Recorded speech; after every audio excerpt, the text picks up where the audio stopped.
All right, good morning, ladies and gentlemen. I'm here a little bit late today. How am I? Man, I'm dropping balls lately. What is up with this? How did I do that yesterday? I know why. It's probably because I was having email issues.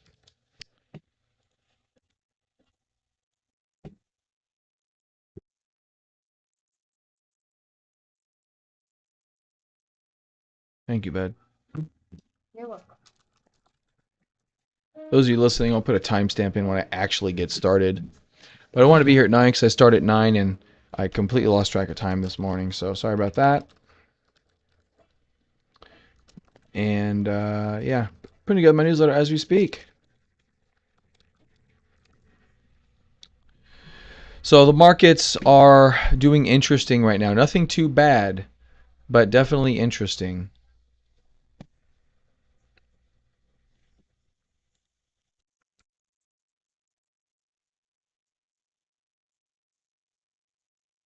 Man, I'm so far behind. I should have just not gone live. But I don't think I can stop now.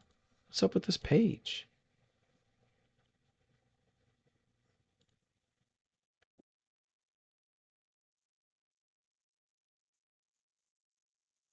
English. Well, wait. Okay. Man, everything's screwed up today. Okay. I had to refresh the page that my YouTube studio for streaming is on. Otherwise, I couldn't see what I'm doing. All right.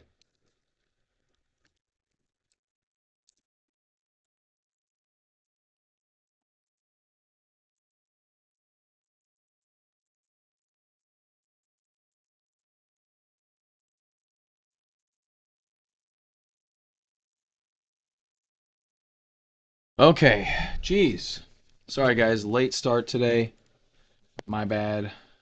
Of course, there's really no one else to blame. All right, let's go into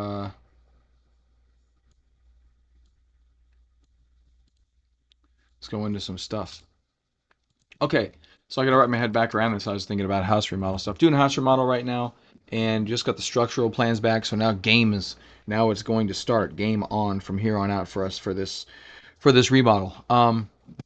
But you're not concerned about that. BTC is what everyone else is concerned with, as you should be. BTC is, I think, in a pretty good spot. I know everyone's expecting it to break out immediately. I was, kind of talking the same thing, but the market does what it wants to do when it wants to do it, and I don't think we're in a bad spot. I really don't. Yesterday in my Slack chat room, I posted a chart and new Binance coin jump right. Oh yeah, nice job, Kumishan. Kumishan, looking at W there. Okay, so let me do this. I want to pull up these two charts. I want to do this analysis for both of these. Check this out. So this is pretty cool. So Bitcoin, everyone still thinks Bitcoin's going on a big run, right? I think everyone still believes that. Um, but I took a different perspective on this. I don't know if anyone else has noticed this. I'd be interested to see if anyone has heard anyone who has noticed this. But if you go to Nvidia, and if you know anything about the stock market, Nvidia has been the darling of the stock market now for quite some time. Um, Bitcoin has the exact same structure as Nvidia did prior to this breakout from $500. So for anyone that thinks that this is the market falling apart, I don't necessarily subscribe to that just yet until it starts to undercut the level here at about 66,000. I'd say that would be um, I'd say that would probably be the time to really start to worry about this not going into a larger macro uptrend. That being said, a lot of the alts are relatively weak. Pretty much anything under Solana kind of looks like garbage. Some are starting to come up off of those lows, however, and so that's a good perspective. But yeah, so if you look at these two bases, I'll kind of point the structure out. So we know the uptrend here, right? So what you're essentially looking at is a horizontal. Now Nvidia's is a lot more structured at this kind of 502 high. The high right here, the early high is 502.66. This one I think goes above it a little bit, 505.48. Yeah, it goes up above it just a little bit, and this one goes to 504.33. And then we don't really break this until we go. Bitcoin's is a little bit different. We're not as high, but we're pretty high. So we have this 75.37. We have a couple of different looks on this. So there's some slight variations to it. I'm not sure how important they are or not, to be honest with you, but you look at this shakeout right here where I have my big old pointer, and it does look very similar. So what you have is a double bottom pattern here. It's much more well shaped on NVIDIA. Big W here with an undercut. That's called an undercut and rally. Also, the base itself is called a double bottom. So this W here is a double bottom base. And you loosely get one in Bitcoin. It's not as well structured. Here's the double bottom here. If you guys can't see it, it's right there. There's the W. And here's the W on NVIDIA. So they're both W patterns, not the exact same shape. This one actually undercuts twice, could indicate more weakness. But then we're coming back now, and each of them ending up with a cup and a handle prior to the breakout. Okay, so we're in the middle of this handle, and so that is pretty good. So these things are definitely rhyming. You know, there's a saying in the market, things, nothing repeats, but they often rhyme. And this is a pretty good rhyme. NVIDIA is obviously, I think, a little bit better. The price action is more tight. Of course, that could be because a lot more institutions are involved in NVIDIA than Bitcoin necessarily, although some people try to argue that. I'm just looking at the charts. What else? You got moving averages here a little bit tighter. Got the 50 period moving average here. So here the 50 period is dragging. It's closer to the trend line. So that could be, could show, maybe we'll have some porosity down to the 50-day line, which right now is maybe hard for you guys to see, but that's pretty close to this first low that I was saying earlier shouldn't be broken. It'll take a while for, I think, this 50-day to get up there. As you can see, it's moving up at a trajectory, but the angle of attack just decreased. It was on this kind of an angle. Now it's on this kind of an angle in the past several days. So the angle of attack for the 50-day to catch up. Now we don't need a bounce off the 50-day, but here it really helped NVIDIA in a number of circumstances. Of course, the stock market does respect the 50-day a lot more than cryptocurrency does, and crypto is a lot more porous as well. It's a lot more volatile than stocks. So the 50-day moving average, while it does hold some weight in crypto, it doesn't mean what it means in the stock market. 50-day average means quite a bit in the traditional markets. So overall, though, in the bigger picture, like I mentioned at the start, unless we start breaking these lows here, we start testing those, I think we're okay. So let's put my chart back to normal. Hope you guys get the NVIDIA thing. I do think, I think it's a thing. I really do. It looks just like it. But like I said, nothing is perfect. Nothing is perfect, and we absolutely could roll over. I've seen really amazing bases not work, and it just happen. It just kind of happens. If you're taking gambles in this situation, you need to be very sure about your gamble and have a very well-defined risk, because that's the main thing here. So let's look at the shorter term action in BTC. Obviously, I'm pretty sure a lot of people probably saw this cup and handle declining trend line breakout right here. I'm pretty sure I'm not the only one that had alerts on it right there. Moving up, we got into the prior high, which we did stall at almost exactly 71,970. The high was 71,943, so pretty darn close for a $70,000 asset. So basically slapped that thing and came back down. Then look at late yesterday, you get this big volume bottoming candle, and so far we're not even attempting to go lower. So this is technically a bear flag, but at the same time, if we can maybe make a fake move lower, something like that, this is some pretty concise action considering the drop that we had. Some pretty concise action. You look at this action, is pretty concise. So we get these drops, and then we get this really tight action. And I'm not hating on any of this. Tight action is actually good. Tight action is good. If we were able to, let's look at some not tight action. So here we get pretty tight, but then it gets wider. Look at this wide action down below. So here's the difference. You have tight action and wide action. Notice this wide action met with additional, now it doesn't mean it moved tremendously lower, because it didn't, right? But it meant that we weren't ready to move up. Just this whole sequence of days of up and down, up and down, up and down. They were trying to take it up, but someone was just keep slapping it back down, slapped it back down, slapped it back down. And here they're like, yeah, I guess we're done. And then we start on this little uptrend. Okay, and then you get multiple attempts up here at the 71,970, and it fails over there. Here's some tight action, didn't work out very well. They don't always work out very well, but just being able to identify that tight action and that wide action can sometimes lead you in a direction. And it's always predicated on the action that preceded it, right? So you have to kind of take everything into perspective. If you look at the big picture on the daily, as I just showed you, I think right now you're looking for reasons to be bullish until the market kills that thesis. That's basically what this is. It's not a Wyckoff top. It's a chart pattern. It's two chart patterns. It's a base on base pattern, and should yield a fairly explosive move.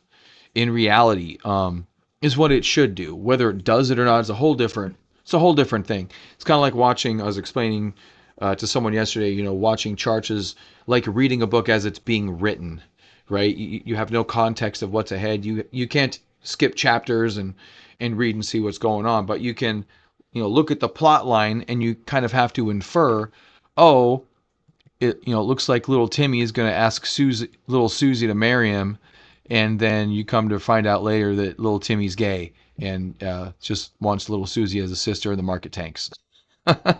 So however you want to infer that, go ahead and cancel me, but so that's what it is. Like, you're reading this right now and you're saying, okay, all we need is a good volume pop and we're done, and that's it, and we're gone, we're up. So at this point you have to just wait for the market to kill you. But things are good. They are doing a good job of shakeouts here. They're really trying hard to shake this out. I was trying to, a while back, I was thinking about Bitcoin 4,300 and that kind of low spot, and this isn't like that. When you go down to the 4,300, obviously this is different, but you do get a little bit of shakeout down here. I always like this base. For some reason, this base sticks in my mind like a big cup and handle, right? Big cup and handle. You see the wide action over here. Then you get tight towards the bottom. They're really not that interested in selling. The selling pressure goes down. You get a big old pocket pivot, and it never even thinks about returning. And you have a few good opportunities in here, really, to. So if you can catch this, if you're lucky enough, you're buying in here. If you're there, if you're really, really fortunate. Yeah, for billionaires, it's a choose your own adventure book. Yeah, pretty much. I think that sounds about right. This is a good opportunity because it's kind of the first consolidation. It's the first flag. This was a good opportunity, but you would have been stopped out. That's just the game. That's all you get. And then you get this choppy upward action. And then you do have a couple of pocket pivots in here. This was probably your other time to buy. In the middle, though, you have this kind of choppy uptrend that doesn't necessarily hurt you if you buy, because most of the lows get respected, but it's really hard to buy. You know what I mean? So when I look at price action, I try to look for patterns. So I like this flag down here. I like the flag pull coming off the lows and a pocket pivot. That of itself is a potential entry signal. You can get in even on this. Doesn't quite get to the 50-day, but it crosses the 10-day and the 21-day here. You could buy through there as it goes up. Then you have this nice concise flag. So this is your less risky buy right in this area somewhere. You can get it on a trend line break. Your pocket pivot doesn't happen until the actual breakout candle, but that's not bad. But then once you're up here, it's too high to buy. You have a small flag, and like I said, you could try the buy there on the breakout of the flag, but then it reverses. And at this particular time, you've come too far too fast, you're too close to this resistance, so you really shouldn't buy here. If you do buy here, you expect to be stopped out, so you probably have a break-even stop if you're fortunate. And then at this point you're waiting, but by the time you're up here, you realize this is a cup and handle. You have no other choice. And then boom, it starts to wedge up. Volume gets a little bit tighter, but look at the volume aggregation tool. Sellers are really drying away. Buyers are staying consistent. You do get several pocket pivots. That's what these green pluses are. Get a pocket pivot here, get a pocket pivot here, you get a pocket pivot on the breakout. So you'd have a few early entries right up here towards the top. And I actually took some entries right in here. I think this really tight day right there. Yeah, it's a Sunday, but that's a test day to me. And that was a really, really good day.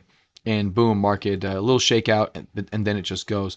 So we're not quite in the same situation because we're at highs rather than at lows, but kind of in the same situation, at least in terms of the chart pattern, right? So a few differences here though, like nothing's the same.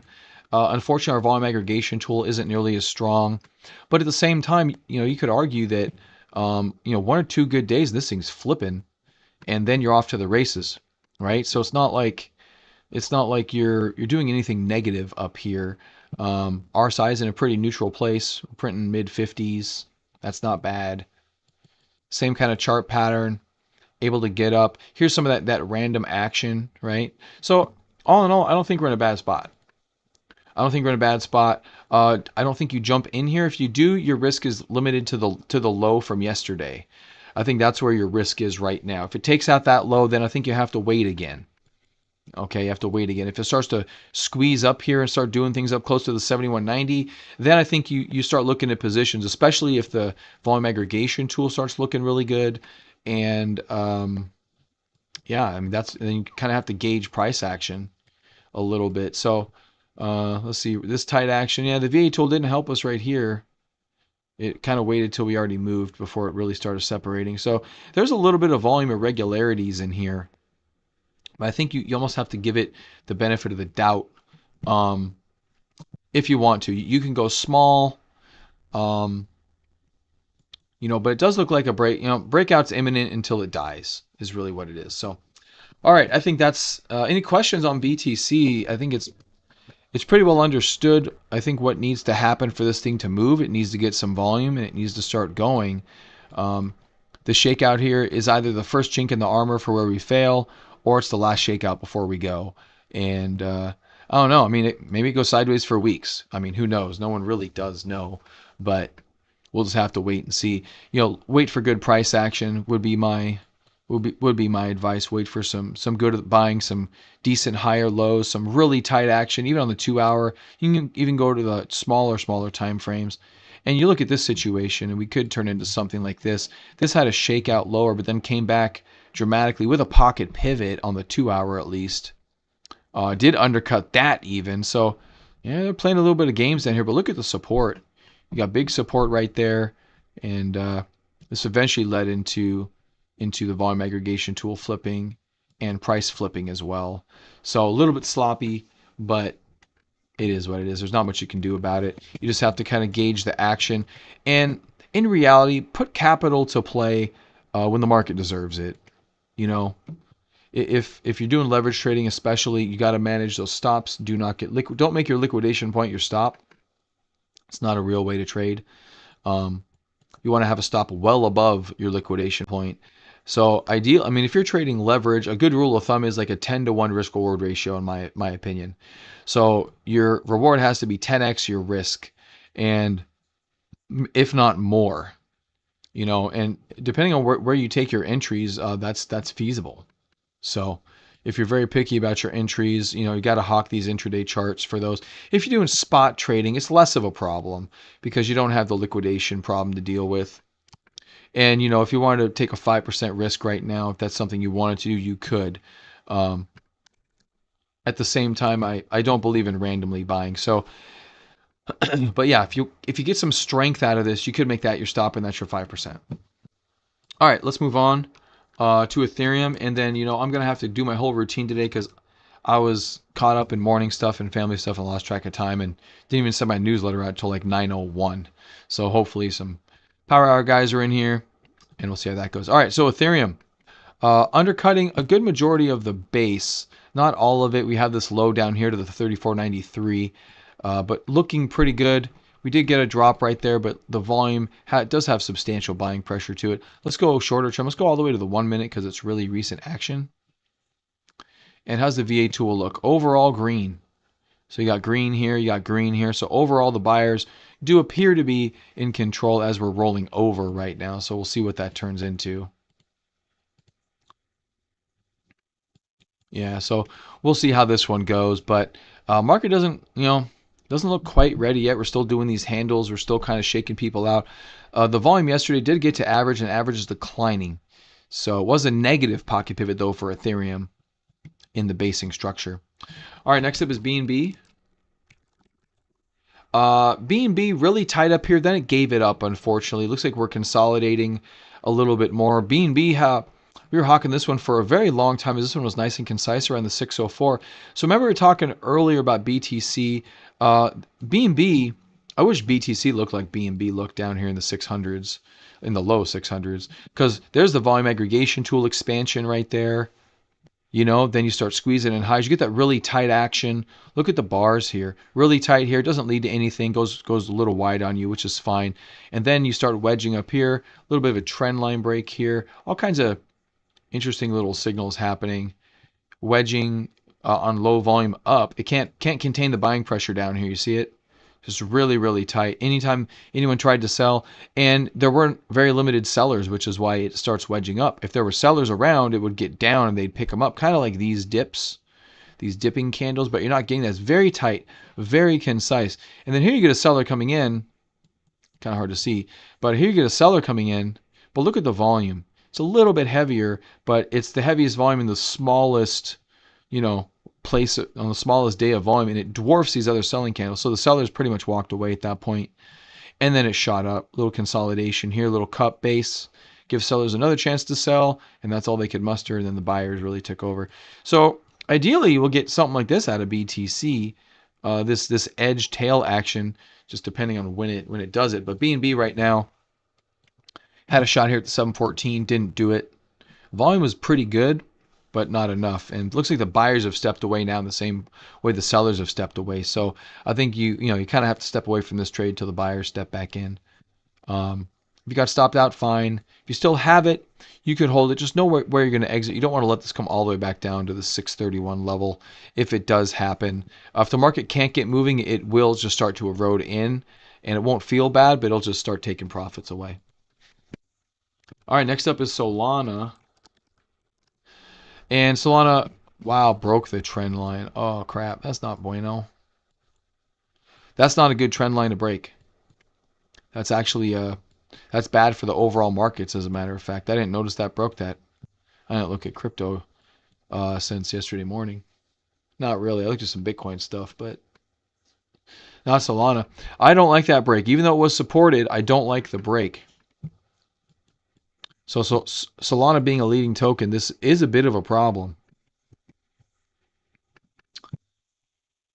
We'll see if it can come back. I guess that's all I got to say about that. The break was kind of big. It wasn't super big.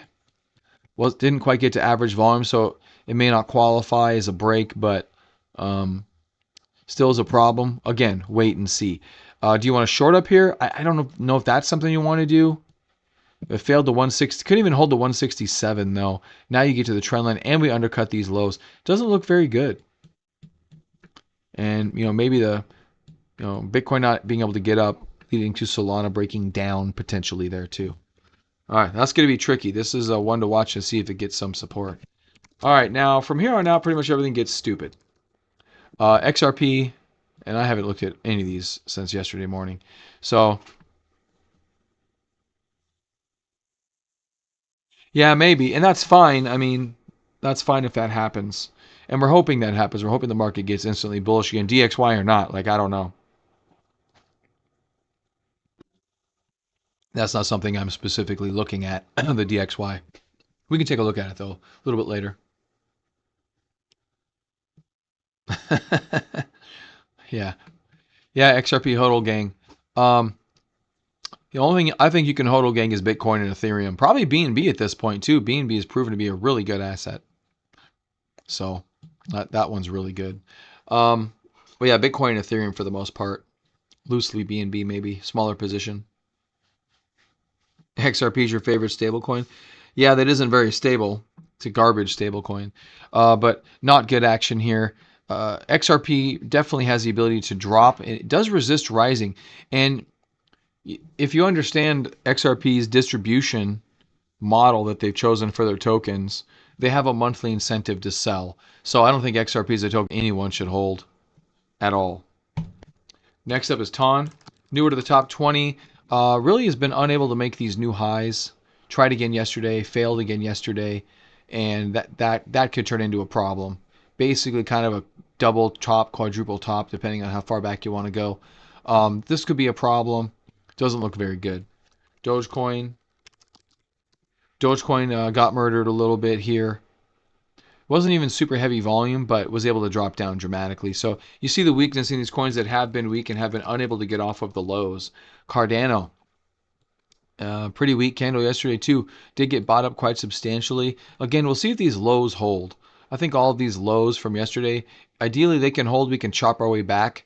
I think that would be better than the alternative of us just getting, going under the lows and getting rolled over. Shiba Swap able to drop, not as bad as like a Cardano or Doge, but not not able to hold up right now either. I think we're just kind of waiting and seeing at this moment, but not really anything to do with most of these actually. AVAX, not much going on with AVAX, able to roll right over. Notice kind of the weakness at the 36.55. Couldn't really muster enough buying pressure to get over that, and then able to drop down substantially. Once again, see if the lows hold, but there's nothing to do with most of these. Actually, anything really right now. Well, we'll see when we get into some of the USD pairs and the new Binance pairs. Some of those newer coins look pretty good, like the W earlier that Kumashan was talking about. So Tron able to, so this is what you'd like some coins to be doing right now, as a matter of fact, pulling back up like this just to kind of fill out a formation. So that's what you're hoping other coins are doing. This one's not really actionable though, but technically Tron moves counter to the market, so that's not really a bullish sign. DOT destroyed this ascending triangle. This one should have broken to the downside. Looks like it did. Having a bifurcated market where BTC, Ethereum, and BNB, and maybe Solana run with the rest of them tanking usually doesn't happen very frequently. So I don't think I want a bifurcated market, but it's going to be what it's going to be. Bitcoin Cash. Talked about if the market failed. This is one to short, and you could have actually had a short entry. Could have had a short entry yesterday as things kind of started tanking a little bit. If you were like really on top of it. This one still looks like a good short candidate if the market continues to show a lot of weakness and really a lack of accumulation. We just need to see some accumulation. I think that would be great. But right now we're pretty much getting nothing. So, but yeah, this one could be on a list to short for sure. All right, Chainlink. Chainlink coming back in now looks like its own kind of head and shoulders pattern, unfortunately. Yeah, not very good there. Volume isn't very high. Hopefully we can, pull it out, but I don't know. There's not a lot to do with most of these at this point in time. It's been a waiting game. It remains a waiting game. Near Protocol giving up these highs. It was looking pretty good. This could still be in contention for this being a handle in this larger cup and handle structure. And then whenever it decides to stop, hopefully it doesn't stop lower than the low from yesterday. But again, nothing to do here, I don't think. I'm not counting on the market failing. I'd rather wait for it to fail than preemptively force it to fail. Matic, though, is failing. So you're seeing these altcoins with some weakness, where these larger coins don't necessarily have it. I do think there's some institutional sponsorship stepping into some of these larger coins. And I don't know. It's an interesting environment. There could be that big switch into institutions that could be fucking with the rest of these things. Litecoin, a bunch of garbage. ICP.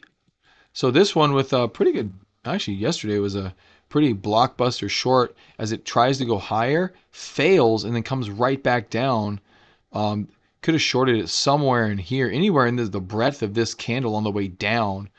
Would have been a really good short for this particular name because we already had some shorts on this from up higher. It's been working. It's been holding the bearish tinge. So between Bitcoin Cash and ICP, those are two good ones to look at. Notice it stopped pretty much at support.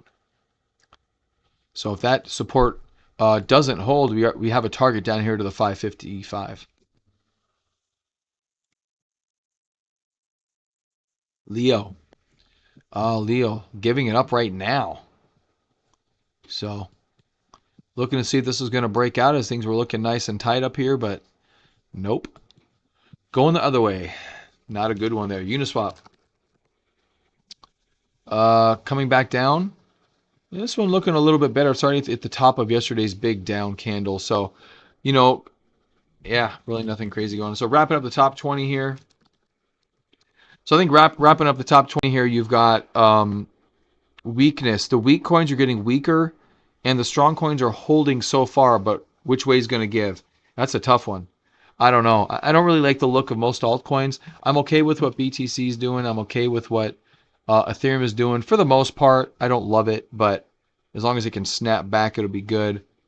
BNB is doing okay. I mean, it already broken all-time highs, so it's okay to pull back. But the rest of this garbage, I'm not very happy with. I'm really not a big fan of Solana's trendline break at all. And there you go.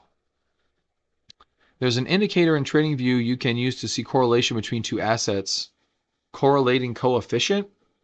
If you look up DXY versus BTC, it's not very good. What's it called? Correlation coefficient? Never heard of that.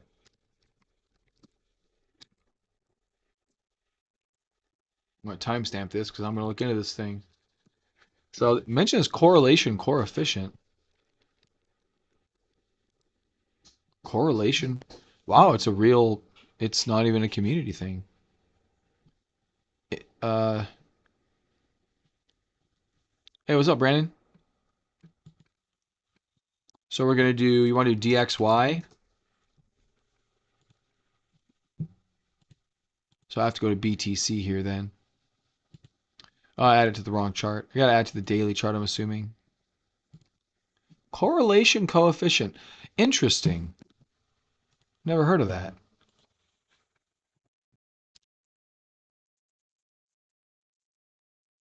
Thank God. Can I star this? Oh, there we go.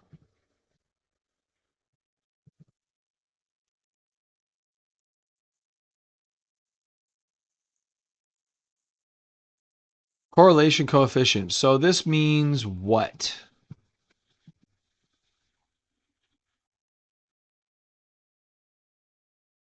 Highly correlated, less correlated?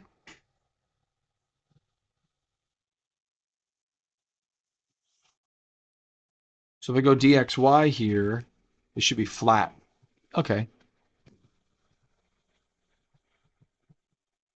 Oh yeah, it should be flat. So DXY going up right now, that's a protectionist type of a move. Is this yesterday? They closed today? Yeah, probably.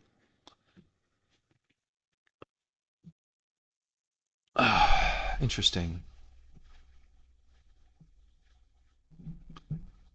Yeah, I mean, we could get back down here pretty quick. This thing doesn't, I mean, you look at this whole drop right here, while Bitcoin's going up a little bit. So this drop right here, Bitcoin was going down. So I don't see a major, major use for this indicator. At least I don't see one that's obvious. I have seen some really good indicators. Some of them I've written that are really, that actually do really well, but this doesn't look like one.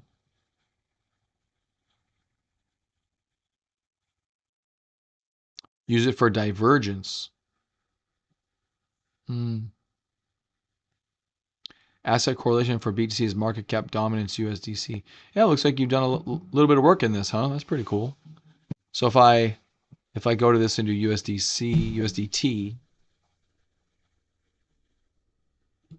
yeah, it's all wavy. You can't use it. I get you. Market cap USDT, market cap dominance USDT. And we say look for divergences. Is it it's a divergence like Bitcoin going down and this going up? In that way, is that kind of what you're saying? So here it goes up, here it goes up. So that's a little more correlated. Here it goes up. Here it stays flat, which is a little bit awkward.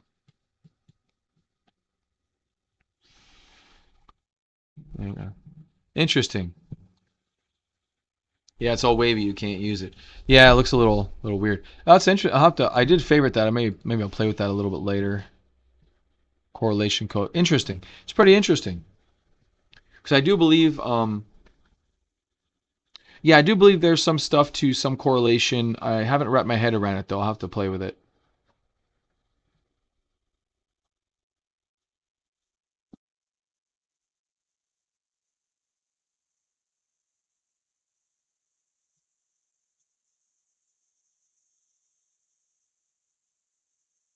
What do you mean there, Thought Drifter? To use the correlation tool to test divergence, to see the actual divergence, you'd have to add the asset to your chart.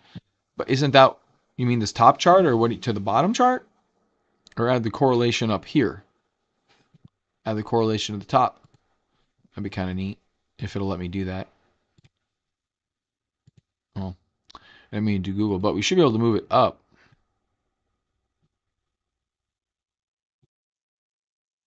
Be kind of neat though.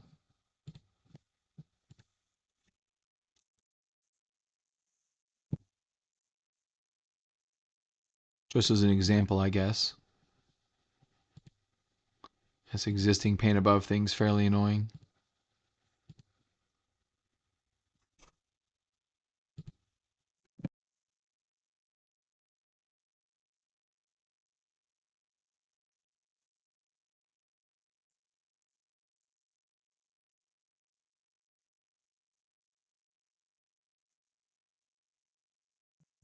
Hmm.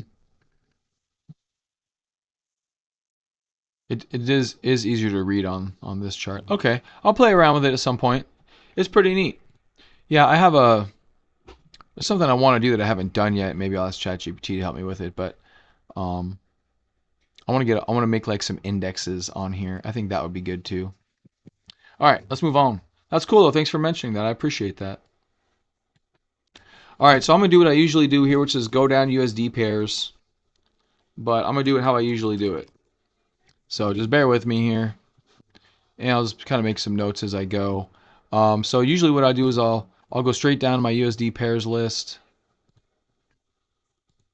and try to see what's what. I'll give some commentaries that go along. Yeah, 1 inch has been pretty good lately, but a little bit volatile with the market. Not bad. Ave lower is bad. That's not good. That's not good. I'm looking at the right side of the daily chart. On the right is pretty much what I do. So, and then I'll go to the left if it's perking up. I'll see what it holds. There's Bitcoin Cash, Pancake Swap. We had an alert there. Didn't really touch it. Gave it all up. That's not good. Yeah, so can Bitcoin and all these hold up with all these other currencies dropping like this? Some of these drops are substantial and it's not good. I don't like that at all. This was nice and tight in here in a flag pattern. Just eroded away. Filecoin actually able to hold up okay, which is interesting. Gala and FTM look almost exactly the same. That's crazy. So all these forming the same structure the past couple days. INJ is different. INJ is able to come back. And INJ was looking pretty good with a small double bottom base here. But obviously stops probably got taken out on that wick right there. So INJ is a little bit of a contender. But I still think there's not much to do with anything right now, especially with these alts. Even with the big ones, I mean, I still think you're still waiting for a good entry. You know, odds are if you've bought, you've been stopped out. So now you go back to waiting. And see these assets, I'm going back up here. Like Ontology, let's go to NTRN. In a downtrend, continuing the downtrend. That one broke the downtrend. Omisego broke the other day because I guess it got delisted from Binance. Harmony, giving it up. Ontology just looks like garbage. Kudos looks like garbage. They gave it up too, though. Rune just giving it up. So most of these alts, not very encouraging. The big one down was Waves. That's another one that got delisted, I guess. So WLD, we had the 5369. It did not go in that direction. Not good. Lower, lower, lower. So I try to look for the ones that are different, and I'll try to look for things that are curling up and things that are tight. So that's pretty tight. KCS, KuCoin token, still looking pretty decent at 1068. We'll see if it's able to pull it out. Casper with some volatility, but definitely finished that little flag breakout we talked about the other day. Got to highs and not doing too bad, actually. It's only down 0.52% today. So that's one to keep an eye on. And that's all she wrote for the Power Hour prayers. Let's do the new Binance coins list. And it looks like for the most part, a sea of red there too. ARC rolling over, ASTR going down. What up, trailer? That's Ted, right? I think you better be Ted. Blue cream. Nice cream, nice and sideways through all this action. That bodes very well for this asset. So definitely kind of move this.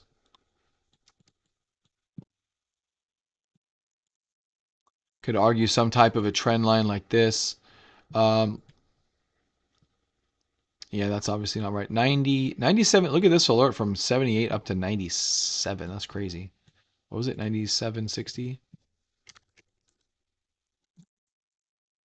97.60, kind of squeezing up a little bit here. And kind of a large triangle pattern now. So not doing too bad. This one actually able to do something constructive, at least so far.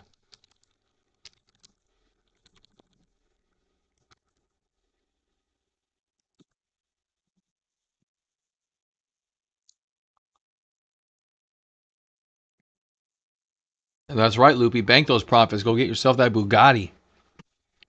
Heck yeah. Sell that 1%. So 1%. DYM was looking good. Looks like it rolled over. Rolled over a little bit. Floki's holding up pretty good. That's not too bad. Pretty low volume past couple of days, considering what the rest of the market has done. So that's a vote of confidence in this asset. GLM, JTO. Lower, lower. Mover holding up okay, but nothing constructive. Ondo not doing too bad. And most of these are holding up okay. They're not really that destructive. SUI bounced right back. Still have the 1179 on that one. TRB gave it up, but it's still it's a little bit within the pattern. And then there's W, which did come up to the 787. Did give up a bunch yesterday, but not done yet. So W is still looking pretty good for potential breakout. This one can take as long as it needs sideways. With this type of a pattern, there's really nothing wrong with it at all, actually. Okay. That's pretty much most of my stuff. What do we got? 42 minutes? That's not too bad. Yeah, I think so. Loopy says, I think it's all part of having that mentality to not be afraid to take some profits. Better than not regretting selling at all. 100%. I talked about this a couple of weeks ago, actually, maybe more than a couple of weeks ago. Taking profits can really turn around your trading. It really can. I mean, it sounds weird. It really sounds weird, but I think a lot of us are perfectionists in a way, where we think we can, time everything to perfection. I know that's one of my flaws. I know 100% that's one of my flaws. When you have an amazing profit, though, I think you need to be aggressive with selling that amazing profit. I mean, let's say your average profits, I'm just going to throw numbers out there. Let's say your average profits are 20 to 30%, and you find yourself in 100% profit, which average profit is 20 to 30%. You will never go wrong selling that 100%. Okay? You just won't. It doesn't happen. So, you can sell good profits. Even you can chunk an account up real quick, taking 20 to 30% profits real fast. So if you find yourself up 100% and you find yourself getting greedy, feeling greedy, just don't be afraid to take it off the table at all. Also, another good thing to do after a big win is to not trade for like 48 hours. It's just a good thing to do. So don't trade for, I'm just throwing a number out there. Don't trade for 48 hours after a big win. Unless you're in this macroscopic crazy bull run, then you kind of have to get over your fear and jump right back in maybe. But for the most part, when you have a big profit like that, it really, I did that in, I'll show you my stock market portfolio. Very proud of myself.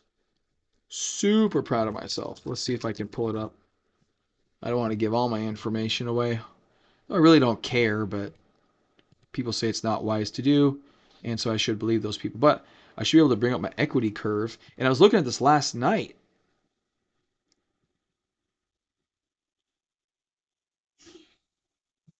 Oh, something's screwed up on this. I have way more money than that.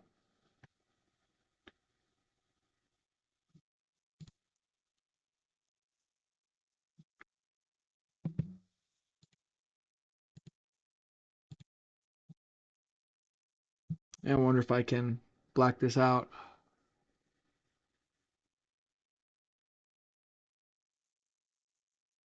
Oh, that's cool, Drifter. Um, yeah, are you in the community? I mean, I definitely. I'm building something right now. But I do want to do. Yeah, I mean, I don't know what you're interested in working on. I've had a lot of developers flake out on me. I appreciate the offer. Um, if you're down to do some work though, I work all the damn time. I have like 5 jobs. It's crazy. It's crazy. I have like 5 jobs. Um, I'm gonna try to get these numbers off here. This actually isn't right. Well, I guess I can show this because it ain't right. So I'll show it. It's okay. You too? Oh, are you like a serial trying to get shit done? That's me, dude. Like I'm always trying to get shit done, but some of the stuff's just over my head. Like I do so much stuff, and um, like programming isn't one of my specialties. I'm okay, I'm getting close to getting proficient at it. I'll just put it that way. That's probably the best way to put it. Um, Total unrealized gain. This has to be something with. I'm kind of pissed off. Oh, yeah, I'll just do that. Okay. So here, I'm really proud of this. Check this out, guys. I'm really proud of my. I was just telling you guys it's good to like take a break after a profit. Check this out. Here's my Roth IRA. Look at that big old flat line. Um, Goes from March to like a couple weeks ago. I'm very proud of that. I was looking at that yesterday. I'm like, oh yeah, baby. I'm extremely proud of that. So when you get a big profit, you know, don't jump right back in. Make sure you take that profit, absorb it, and that is a good. I'm very proud of that flat part right there. Even more of the uptrend. I mean, the uptrend's amazing. Don't get me wrong, but um, yeah, super good, super good that I was able to do nothing, let the market consolidate, and then come right back. So that's what you ideally like your profit curve to look like that. Like let's see what my 6 months looks like. 3 years is a little bit different. Yeah, I screwed up my account over here a little bit. That was me holding Tesla for too long like an idiot. But so that wasn't a flat curve. That should have mostly been flat too. That should have mostly been flat too. But I'm really proud of myself that I did this. So from essentially, it's kind of hard to see where they put that box. Yeah, look at 346 on March 7th. I think I sold that on March 8th and all the way into like May. So like 2.5 months. Basically did nothing. It was awesome. Okay. Well, maybe we can chat, and if you're interested in something, cool. If not, I mean, I'm not going to hold any grudges. I appreciate the offer. But yeah, let's chat. Um, you can, if you go to my website, you can get the. Oh, actually, that may not be live. Um, anyway, hit me up at Randy at Real Crypto. It's on my foot. It's in the footer of my website, my email, and I'll get you into the community. Actually, no, I'll just paste it in here. Duh, duh. There you go. All right, just go there. Um, and yeah, I'll see if it's something you're interested in doing. I got a couple things one main thing I'm doing right now, and there's always trading stuff I'd like to do, but it's way too over my head. Way too over my head. Yeah, if you've been doing it 20 years though, you got a good feel obviously for the programming world. So yeah, good for you, man. Congratulations. That's awesome. I really wanted to get into programming over 20 years ago, as a matter of fact, probably 30 years ago. Where was I at that time? No, about 20 years ago. And it was like all C sharp and shit back then. And I bought a C sharp book, and I was like, oh, I was like, geez, this is crazy. So anyway, never ended up going into the field. But then I did build some apps. Okay. Yeah. So go flat, take profits. Good job, Loopy. Good job, Loopy. All right, let's look at stocks for a minute, but mainly crypto stocks actually. Oh, C sharp's your main language. Gotcha. Yeah, it was like 2004, 2005. And there really wasn't like I don't know. That's actually an interesting question. What was the main? What was the largest? I can't type. In 2005. Yeah. C Sharp, Java, C++ in 2005. Yeah. I'd have been stuck learning that stuff, which is really hard by yourself from a book. I don't think I'm not a natural programmer. Yeah, JavaScript was very minute. Web was brand new, obviously. So yeah, C Sharp. Yeah. I was even doing the wrong language. I should have been writing C apparently, or C++. C++ got bigger over the years. Obviously, PHP did. I didn't even know about PHP back then. I guess I did a little bit. Anyways. Yeah, if you know C Sharp, that's not all web stuff. I mean, you know all web stuff. Yeah. Yeah, I'll see if you're, yeah. I don't know, man. You start talking programming, my mind goes nuts. Goes insane. Yeah, so let's look at these, stocks. But the crypto stocks, these Bitcoin stocks yesterday did some interesting things. Actually, I think it's on my this watch list. So these are the mining stocks list. Right, blockchain. Yeah, JavaScript. You kind of have to do that, right? To WebAssembly. Is that getting going? WebAssembly? I don't know. I know they were talking about that for a while, a couple years ago. So right, blockchain. So the leaders in this space, in my opinion, are Wolf and CLSK. Let's just go daily on CLSK. CLSK yesterday had a pretty big. It looked like it was trying to break out. Then it rolled over pretty hard. So one thing about a Bitcoin run is usually the miners precede the Bitcoin run. And I thought we were starting to do so yesterday till later in the day. These things did roll over. So I guess I will bring in the shorter term time frames. So here's the 5-minute yesterday. This vertical line is the beginning of the day. So it started off really well, and then it just cascaded into a selling garbage. High volume at the end of the day is pretty normal. Hard to say what to make of that, but it doesn't look good. It looks like an inverted cup and handle, or an H pattern, as those are also known. But yeah, if we start gapping down, then Bitcoin rally maybe just be dead. I mean, maybe all this good stuff that it looks like is just much ado about nothing, unfortunately. We'll have to wait and see about that. Wolf, I'm liking the look of this Wolf one. So it's interesting. Look at the entry volume coming into Wolf is pretty substantial. I like that. I like this. I like that. So you got a couple of trend lines here started getting going. Got multiple pocket pivots in the past couple of weeks. Able to get through and hold up. It's interesting this is sustaining while some of these other ones are not. Maybe the market cap's just a lot smaller and it's able to make it look good. That's a possibility. But Wolf, up here playing with recent highs. And if Bitcoin gets going, I think this thing has a good chance of getting dramatically better if Bitcoin can get going. Cypher mining. This one not doing too much. This one not a leader in this space. The volume signatures are okay, but really not amazing. IREN was looking pretty good into recent highs. This one's interesting because it has generally increasing volume. It means more people are starting to trade it. It's becoming more of an asset that institutions are following, and it's probably underbought. It's probably underowned is a better way to put it. They don't own enough of this if they want to get into this space. I don't know anything about this IE thing though. IREN. Let's look it up. Investors will probably have it. I'd probably go to FinViz though.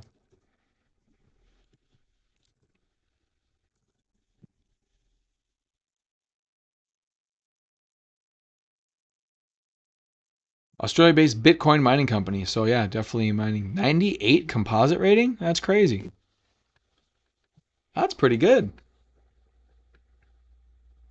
What's the sector that it's in? It's in financial services. It's number 2 in all of financial services? What? See how charts can lead you to some good stuff. EPS 233% last year. Really good. 136% last 3 quarters average EPS growth. 455% current quarter. Wow. Estimate revisions were lower. Earnings surprise. I don't view that really good or bad. Sales changed 232%. So they're definitely growing. Market cap's only, not even $1 billion. Jeez, that's tiny. 24% change in funds ownership. 2.2% up down volume. One is, so this up down volume, 1 equals flat. So 2.2 is double the double A plus accumulation distribution. That's all this volume right here. So yeah, this will probably explain it better than I could.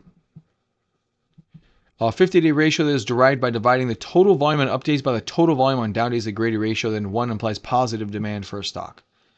Yeah, positive demand for a stock over 1. Rarely do you get to 2. Is actually pretty rare. 99 relative strength rating on this little chart right here is pretty. That's really good. That's the highest it gets. This is actually a little diamond in the rough right here, guys. 500 million market cap, increasing volume. Institutions are going bonkers for this thing. This thing may actually. Oh, look at that, positive earnings for the first time. There's there's positive earnings here. 143 reported, negative 5 reported, negative 2.7 reported, negative 0.07. Then this time was barely 0.08. But wow, looks like a larger cup and handle. So there's a cup, there's a handle, increasing volume. Interesting. This one could be a little hidden diamond in the rough. That's very interesting. And then Hut over here doing a bunch of random stuff. So IREN's interesting. I do like this wolf chart. Wolf chart. Let's see what they say about wolf.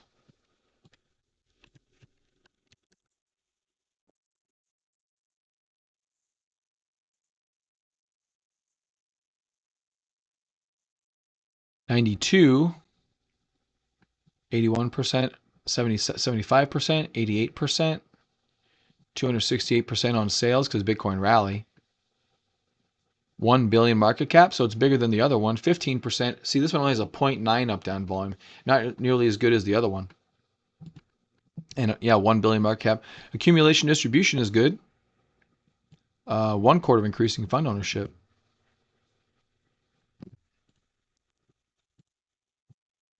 And let's look at CLSK.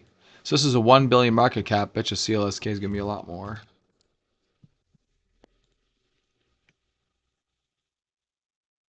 $91 relative strength. 352, 172. That's really good. That's a earnings surprise. 309 earnings per share change for the current year. 163% sales change. 3-year growth rate's really good, 126%. So 5/4 of increasing fund ownership is good. 3.1 billion market cap. Okay. All right, not bad. Accumulation distribution, A-, that's good. 0.7 up down volume, not as good as the other one. Bitcoin miner rallies on revenue spike, Wyoming expansion. Is this CLSK? Yeah, CleanSpark, 58 cents per share, improving. Revenue spiked 163%. Margins expanded versus the first quarter, driven by the rise in Bitcoin prices. They listed 358 million in Bitcoin and 328 million in cash at the end of the quarter. Oh, that's good.